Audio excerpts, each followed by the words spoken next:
आं थांनाय समाव जिहेतु दिनैनिफ्राय 4 दान आगोलावनो बुंबोबाय थाखादों जे बिपिएफआ बे बाराव इउपिपिएल खौ सापर्ट खालामगोन फैगौ लकसभा इलेक्शनाव। दा आं नैबेखौसो बुंसै जे हाग्रामानि लकसभानि जि हाबानि पेन्डेल बिनि हौवा गोदाना इउपिपिएल दोलोनि आरो बे जोंनि बर' जाथिनि थाखाय आरो बिटिआरनि रायजोनि थाखाय जोबोद मोजां बाथ्रा जे फैगौ दिनाव बिपिएफआ जोंनि इउपिपिएल दोलोखौ सापर्ट खालामगोन आरोखि। बेखौथ' बियो बुंनो थाङोबा बेखौ बियो गावनि बेफार बायदि मोनसे लायो, खारन गावनि जि वार्कारफोर दङ, जा दैदेनगिरिफोर दङ, बिसोरनि गोसोखौ बायजानो गिनानै बिथाङा सैथोखौ बुङाखै। खिन्थु जिहेतु सैथोआ साननै उनावनो फैखानांगौखाय आरो जों इउपिपिएल दोलोआ जिहेतु हाग्रामा गैयाबाबो जोङो माने हारसिङैनो दिनैनि दिनाव खमैयाव 8 लाख भट लानो हानाय जोंनाव केपासिटि दङ। गतिके बिथांनि खोथा बाथ्राजों जोंहा जोबोद बुंनांगौ गैया। खिन्थु जिहेतु भारतनि प्रधानमन्त्री बिथांखौ आरो फिन खेबसेबाव प्रधानमन्त्री खालामनांगौनि सार्थआव बयबो दलखौनो ज' जानायनि जिहेतु मोनसे थासारि फैदों, ओंखायनो बिपिएफआबो इउपिपिएलजों ज' जानानै जोंनि इउपिपिएलखौनो बे बाराव भट होनानै देरहाहोनायनि थांखिखौ बयबो मावगासिनो दं। बे खामानिखौ बयबो मावगासिनो दं आरोखि। राकेश ब्रह्म बिथाङा मा बुङो मा बुङा बुंबाय थाथों, नाथाय बिथाङा जुक्ति गैयै खोथाफोरखौ बिथाङा बुंगासिनो दङ। बिथांमोना बुंबाय थाथों, बेयाव जेबो बुंनांगौ खोथा गैया। नाथाय दिनै लाइमोनफोरा बा गुबुन जाथिनि गुबुन हारि जाथिफ्रा दिनै बिपिएफआव जगदान जागासिनो दं।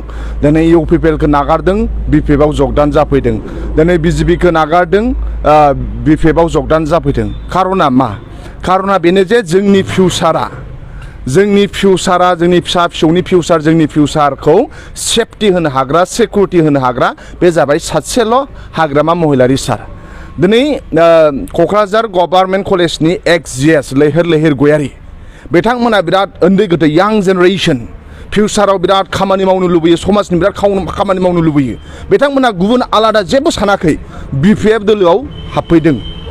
बरमा कलेजनि एक्स-जिएस सोरांसार बर' बिथांमोननि लाइमोन बैसो बिथांमोनहा हारिनि खामानि मावनो लुबैयो, ओनसोलखौ डेभेलपमेन्ट खामानि मावनो लुबैयो, समाजखौ सिबिनो लुबैयो। बिथांमोनहा दिनै गुबुनाव थाङाखै, बिपिएफ दोलोआव हाबफैदों। दिनै बिजेपिनि दैदेनगिरि, इउपिपिएलनि दैदेनगिरिफ्रा हाबफैदों। खारना मानो होनोब्ला दिनै सारायफाले बिटिसिआव हाग्रामा महिलारि सारखौ फैफिननायखौ लुबैयो आरो हाग्रामा महिलारि सारा सासेल' बेबादि गुबुननि दुखुखौ बुजियो। दिनै प्रमद बर'नि टिमनि मावथिफ्रा, सोद्रोमाफ्रा, प्रमद बर'नि लेफ्ट राइट हेन्डफ्रा दिनै गारि प्रमद बर'खौ गारि मानाव गेदेर हाग्रामा महिलारजों फैदों। मानोना प्रमद बर'आ मालायनि दुखुखौ बुजिया, मालायनि मामाखौ बुजिया। इंलिसाव मोनसे सोदोब दङ जे आमब्रेला इज इउजलेस आफ्टार रेन होनो। अखा हाखांनायनि उनाव साथाखौ हमबाय थानो साफ्रोमनिबो थाखाय बे बिराद गोब्राबनो, मायाव दोनगोन मायाव गारगोन। दा मोनसे समाव बर' लाइमोनफोरखौ प्रमद बर'आ ओरैबायदि बाहायबाय, नाथाय दिनै बै लाइमोनफ्रा प्रमद बर'आ बिथांमोनखौ आलाय आथानि खालामजोब्बाय। दिनै बे लाइमोनफ्रा दिनै सोरबा एक्स एनडिबिआनो जा, सोरबा एक्स फरायसा आफादानो जा, बे लाइमोनफ्रा दिनै फैनानै बिथांमोनहा हारिनि खामानि मावनो लुबैनाय दङ, बिथांमोनहा ओनसोलनि डेभेलपमेन्टनि खामानि मावनो लुबैनाय दङ। दा ओंखायनो बिथांमोनहा दिनै हाग्रामा महिलारि सारजों फैदों, जयनिं जाफैदों। दाखालि बावैबो जादों, बिजेपिनि दैदेनगिरियानो जा, इउपिपिएलनि दैदेनगिरियानो जा, बा गुबुन फरायसा आफादफोरनि दैदेनगिरियानो जा, दिनै फैनानै जयेन जाफैगासिनो दं। खारन जोङो जुदि सान्थि नांगौब्ला, जों जुदि ओनसोलाव जौगासारनाय नांगौब्ला बिपिएफ दोलोआल' खामानि मावनो हायो। दिनै इउपिपिएलआ 17 बोसोरखौल' रायखांबाय थायो, 17 बोसोराव मा मावखो होननानै। जोङो बुङो 17 बोसोराव गुबुन खामानि मावलांबाय, मोनफ्रोमबो जिल्लायाव दिनै खामानि मावदों, नङा होमबा?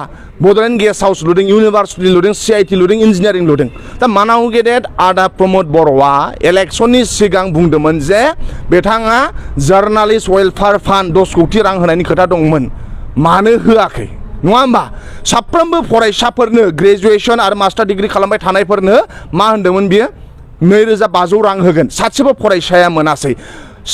गाव जुदि शिफ्ट जायोब्ला मा होनो 5 लाख सेंग्रा सिख्लाफोरनो साख्रि होनाय खोथामोन सासेबो होआखै आरो बिथाङा बुंदोंमोन हारिमुआव जाय जोंनो कन्ट्रिबिउसन होलांबाय जोंनि हारिमुनो बै गेदेमा बे जाहैबाय अस्ताद कामिनी कुमारानो जा बा जोंनि नीलेश्वर ब्रह्ममोनहानो जा बिथांमोननि गेदेमानि मा होनो मुर्ति स्टेचु लुनायनि खोथा दंमोन सासेबो लुवाखै इभेन जों जायखौ बड'फा होनबाय थायो बड'फानि स्टेचुखौनो दिनैसिमबो बे लुवाखै सुजित नार्जारिनि दिनै स्टेचु बे लुवाखै नङा होमबा बै हारिमु जायफोरा जोंनि लाइमोनफोर इयुथफोर हारिमुखौ मोजां मोनो बिथाङा मा होनदोंमोन जोंनि हारिमुवा थांना थानायनि थाखाय फिल्म इन्डास्ट्रिनि थाखाय मोनफ्रोमबो समस्थियाव सिनेमा हल लुनायनि खोथा दंमोन दिनै गंबेसे लुनो हाखो बोसोरथामनि बारा जाबाय बिनि सरकार फैनाया